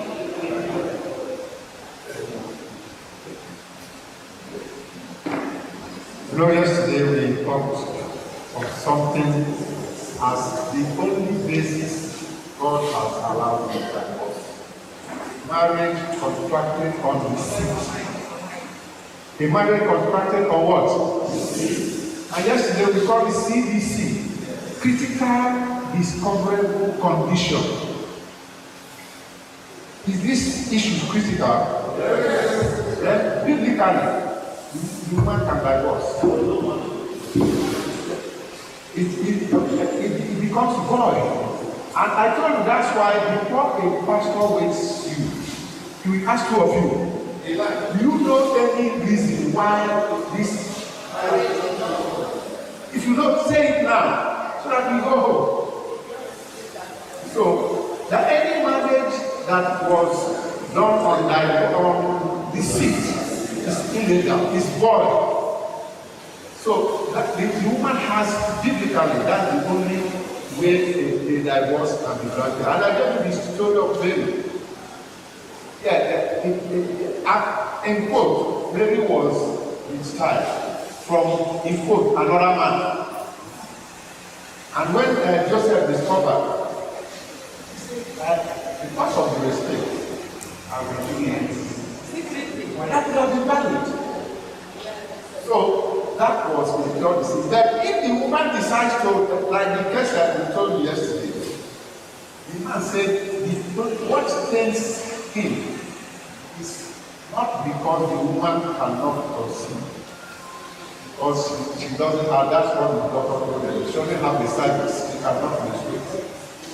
But what is telling him is that they were so close and the woman could not disclose it. The woman knew it, her parents knew it. So this is a serious issue. If the woman decides to forgive, no problem. But if the woman decides to go ahead, it's biblical. Okay, thank you very much for that, and that's very clear. I would add that because of these issues,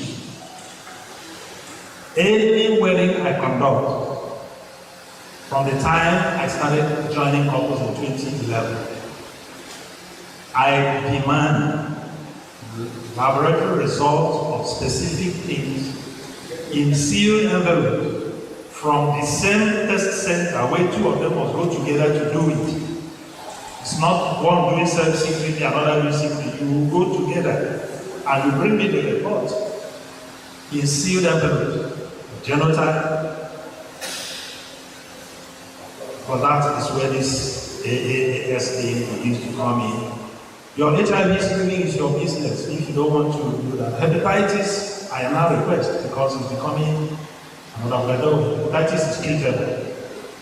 The resource compatibility, I request because it's manageable. You see, when we know these things, I will leave you to decide whether you want to do fertility test. I will not impose it. Then I will remind you that you can do any other test you want to do. If the man wants to know if the woman has a womb, you can do that. CT scan will show. Everything will show. Yes, because you cannot hide these things from the machine. They are discoverable today. If you bring me the report that says you are SS, and later your child becomes AA, then of course that child is not from you. Or you bring AA, and the child becomes SS. That child is not, you have to tell. You say that, and you also know that these days a lot of things are happening. Child swapping is taking place in hospitals. So we should become open-minded now to know what is going on. Because if a couple that is AA comes down with a child that is SS, go and trace where that child was born. Something must have happened. And it becomes a point of investigation. We can drag this matter for divorce. We can go and study what the Bible says. He has given one side, which the Bible says the only ground, because we keep discussing divorce. What the Bible is discussing is not divorce. The Bible in Matthew 19 and other places is discussing divorce and remarriage. Hello? We keep on hammering on divorce. You can divorce, but not remarry. So if you divorce and you're not remarrying, it's your decision. But you should not expect the church to permit you to divorce and remarry on any ground, except for the exception the Bible gives. And that exception is sexual uncleanness, immorality. And Paul had an abandonment by an unbelieving spouse. If you were not believers when you got married, and now you accept Christ and your spouse says the marriage is over if you follow Christ. Paul says if you want to follow Christ, you are free to remarry within the community of faith this time. You don't marry an unbeliever again and start your new trouble. So the Bible is very clear on this. Lesson 13 in my lesson course that I use clearly studied this from the Bible, from the councils of Illinois, from the official church document of the Seventh-day Church. They have one voice. You can divorce so that you don't stay in an abusive marriage and be killed.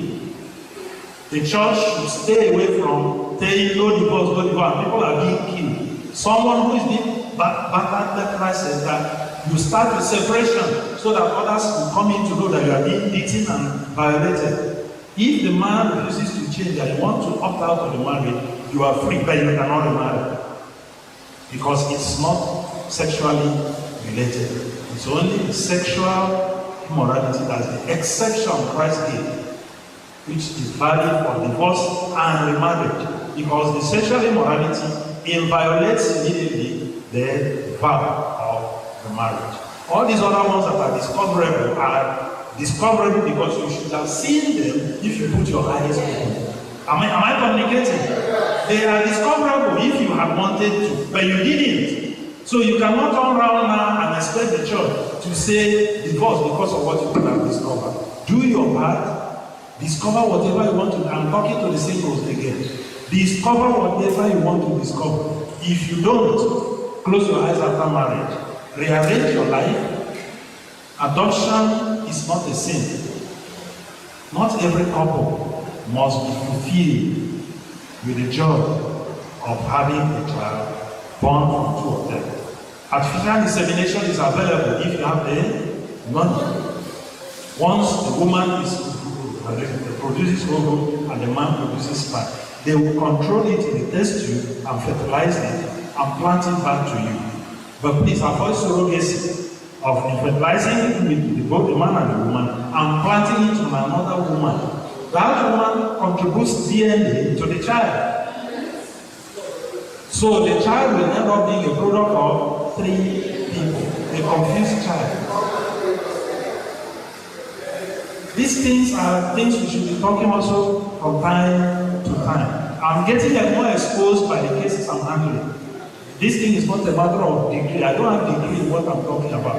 But I'm a practical pastor who is open to every kind of story. Bring it, let's hear. We go to the Word of God and we go to science. I'm not a science idiot. I understand science. I'm 12 credits away from a bachelor's degree in public health. It's my minor. So, and I'm reading, I'm teaching, co-teaching PhD students in public health and masters. So I am growing myself every day on issues like this. Grow yourself. Open up. Artificial intelligence is able to give you 60% of every information you need. Correct. Before it will begin to play with the other 40%, which empirical research will streamline. So go into business and let's do it. Thank you very much. Enjoy your marriage, please. I have signed out, so now the time is on my list, no longer. Hold on, don't go. We handled a case, and they went for test, sir. And the woman, a nurse, this is life and direct. And now asked them to go and the pastor already told them what to do. To go and do the test in her hospital where she works. And the woman was aware, our Adventist, the woman was aware that she is HIV positive. And they now got the results and got married in Adventist church. And now they had a son. The son started being sick. They've been treating. The woman said it will be okay. Two of them talked to us. Yes. And the siblings of the man said, bring the child home. And they carried the child. And it was then that they discovered that the child was HIV positive, full blown. The child eventually died. What happened? It was even the lady that came to tell us the story. Sir, what do you do? Because they brought it inside sealed envelope for the innocent pastor in our church. So a lot of things are happening, sir. What do we do in this situation? I told the doctors and those that are doing the test that please don't disclose. And so, what in the first place, the man they went for malaria. The man went for malaria test, only malaria. And when they got to the hospital, the woman, because that was the woman's hospital, she went and told them, please do malaria and HIV. Because they had had sex together. The woman insisted they should have sex before the marriage, and they did. And the woman was suspecting, could the man have contracted HIV? That's why when the man now had malaria, the woman took him to her own hospital and asked, yes, for malaria. She went around and said, please also check for HIV. To know the man's correct status. And good enough, God protects the innocent. The HIV positive for the man was negative. And the woman said, now we can marry. And they married. So this is a pure deceit. And it falls under what was seen is critical. Is it critical? Yes. It's not every deceit that is critical. And discoverable. Because no matter how much you hide it, it will be discovered one day. Thank you very much. All these things come down to the fact that marriage should not be taken lightly. Marriage should not be taken lightly. It's becoming more than a serious business. Somebody one day asked me, do you mean we should enter into marriage shopping list? And I said yes. Yes. Because if you have no shopping list and you go to marry, you carry. You go collect. You collect. You have that shopping list. And you see, because you know the age in which we live, you should also have access to alternative tests. Don't depend on one test. Because if I'm coming for you and I know you're working at good, I'm not going to, our test will not be done at good. There is what we call common sense. That man is, let me not use the word on him, when you say a pastor said. If I see that man, I can slap him if it's in secret. Why would you,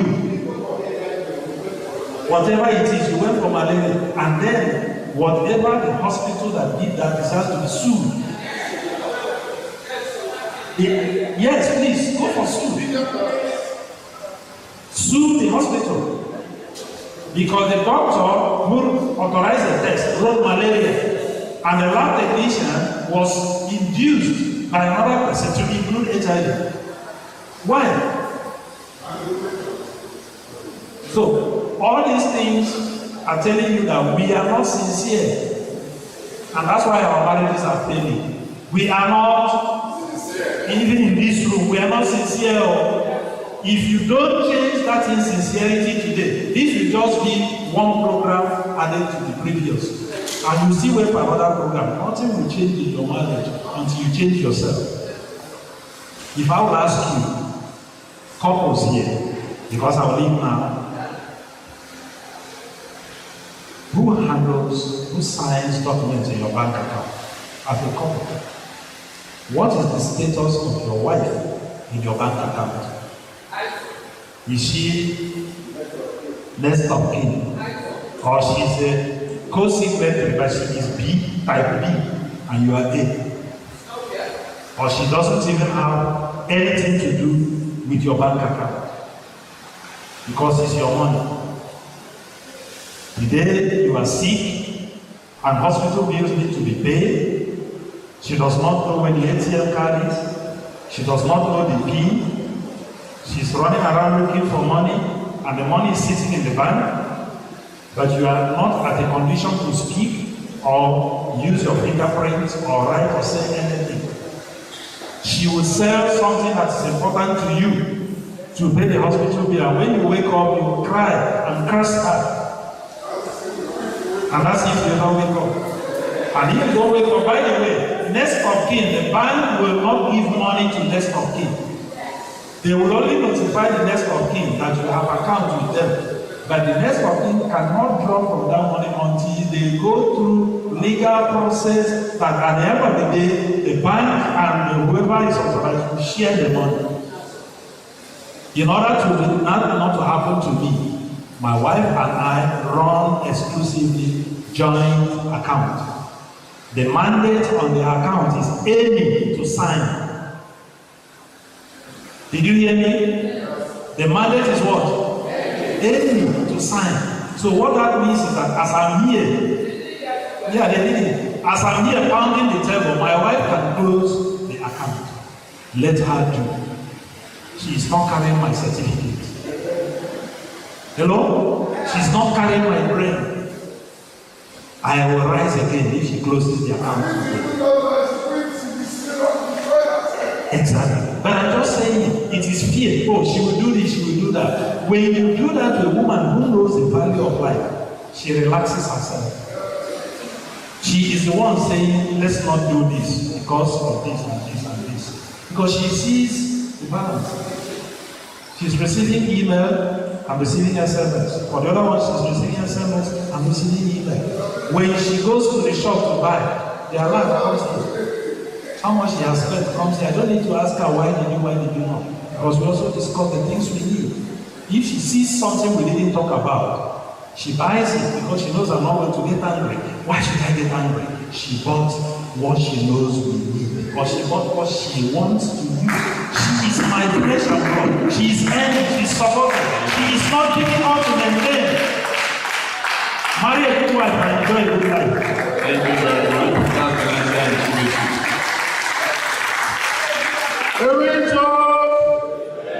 That is too sluggish for this lesson now. Amen should signify the affection of the Almighty. Amen in church.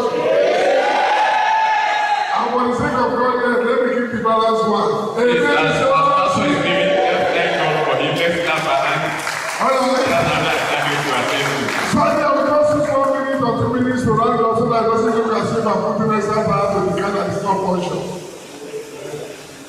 Today, I must be honest with you that since yesterday, my life has become serious nitrogen gas. And I'm telling you that my yellow leaf is becoming green passion through the presence of the photosynthesis that is going on here. I will quickly explain this to you. You know, best is realistic. Knowing God is the best option of a man. Because I, as you are sitting here, once I was lost, without knowing that I was. You know, there are some people outside there that they thought they are the most enjoyable people in the world. Without knowing that they are the most sabotaged, barbaric, fantastic, notorious people of the world.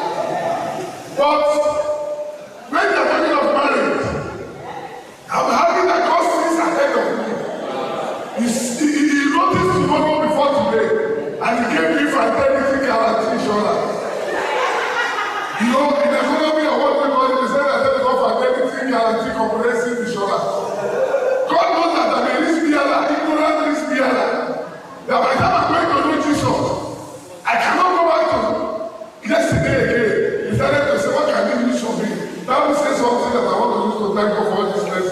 that a good woman is the greatest gift of God. And any man that succeeded in getting one, see the greatest mercy from the living Father. Maybe thank God for you, right? You know what? The secret of this lesson shows that a man can fall many times. But when you have a great woman beside you, your falling becomes your fertilizer and go on the final man.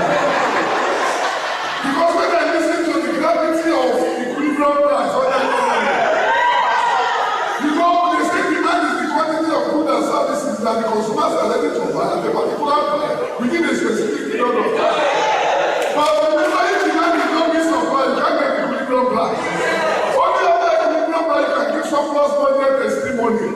So I want to thank God that by the grace of God, although I will attend Mommy and Daddy Okoko, what year was that? A couple of years ago. I think that was at Pastor Idioti. Mommy and I don't remember the production. My first arrival, that was in the beginning and in the awakening of my Lazarus grave. Because that day we did something that we put 2 cake in our bottom and mommy, and the seven of us should cut it and share it. That was the day we resurrected from the fallen king. And to be honest with you, I should be telling you my mistakes in life. It's a mistake of no repair. Like they said, when the madman has entered the market, no medicine for having pain, except to be Jesus. Protocol break. So I want to thank God that these things are very, all men here. Don't look at how valuable your mistake has been or how expensive they are. Share it with your wife. As I see my wife, I am telling you a secret that you not believe. Both under for better for worse of my life experience that she had in the bottle. Even when this size Christ has now come in full size, you know that Jesus Christ of nursery school, Jesus Christ of primary school, Jesus Christ of secondary school, and Jesus Christ of university. But the sometimes you when it is Jesus Christ of the creche, even if it is fashion. But I thank God that I started from Kirikou and Seraph, where you are permitted to commit crime legally. Then after realizing my secondary check and balances, I moved into secondary school of Pentecostalism. And after realizing I not yet complete, I moved to University University. And throughout the university, I graduated to sanity. Although it may not change the record of the world, but it sanitized the record of the world. So I want to thank God for me. I want to thank Gary and all the speaker for trying to put more fertilizer to my life. I think my wife can agree that since last night, you see this day?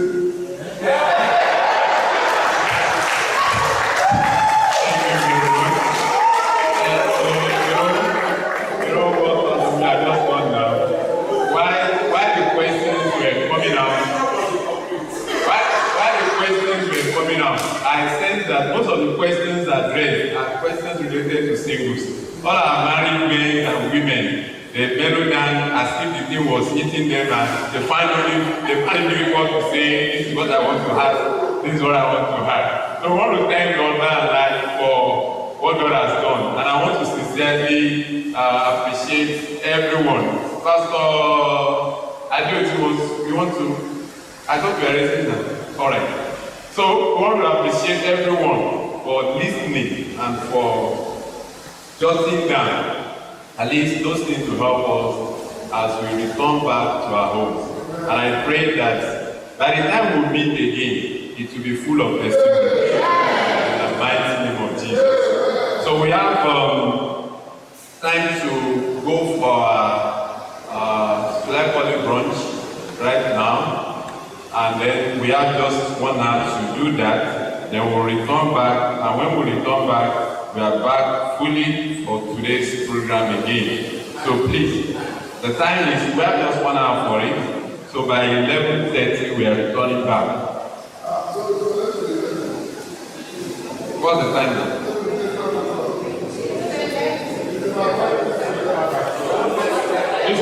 This is just 8 minutes to 11. I don't want to say 12 o'clock. We are returning back by 11:45. 11:45.